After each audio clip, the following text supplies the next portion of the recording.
జిల్లా జవదేకర్పూర్ మండలం సిద్దపల్లి గ్రామంలోని నూతనంగా ప్రతిష్ఠించిన మల్లికార్జున స్వామి దేవస్థానం సందర్శించిన చెన్నూరు ఎమ్మెల్యే వివేక్ వెంకటస్వామి పెద్దపల్లి కాంగ్రెస్ ఎంపీ అభ్యర్థి గడ్డం వంశీ. వచ్చే లోక్సభ ఎన్నికల్లో రాష్ట్రంలో 16 ఎంపీ సీట్లను కాంగ్రెస్ కైవసం చేసుకుంటుంది. రాష్ట్రంలో రాక్షస పాలన పోయింది. ఈ లోక్సభ ఎన్నికల్లో బీఆర్ఎస్ పార్టీకి ప్రజలు మంచి గుణపాఠం చెప్తారు. రాష్ట్రంలో బీఆర్ఎస్ పార్టీ పూర్తిగా కనుమరుగవుతుంది. రాష్ట్రంలో కాంగ్రెస్ ప్రభుత్వంలో ప్రజలు సుఖ సంతోషాలతో ఉన్నారు.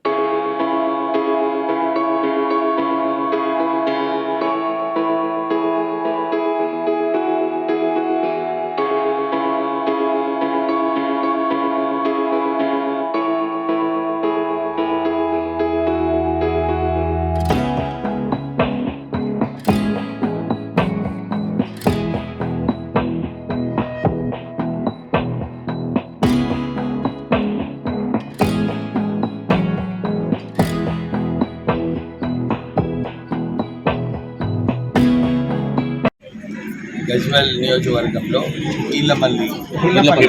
ఈళ్ళపల్లి గ్రామంలో యాదవ్ సంఘం తరఫున మల్లికార్జున ఆలయం కట్టించడం అందరు యాదవులు కాంట్రిబ్యూట్ చేసుకొని ఒక చక్కటి ఆలయం కట్టించారు.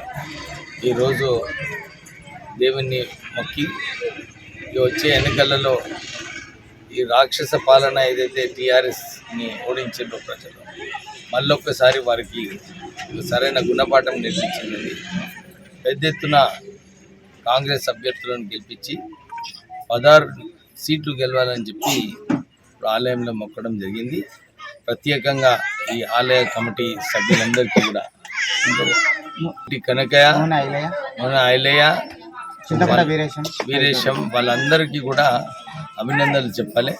ఎందుకంటే ఇంత చక్కటి ఆలయం కట్టించినందుకు ఇక్కడ యాదవులందరికీ కూడా ఒక అనుకూలమైన వాతావరణము, మంచిగా మీటింగ్లు కూడా చేసుకోవచ్చు. దీన్ని కొంచెం పెద్ద వచ్చే రోజులలో మీటింగ్ చేసుకొని వాళ్ళ సమస్యలు ఏమున్నాయి కూడా పరిష్కరించవచ్చు.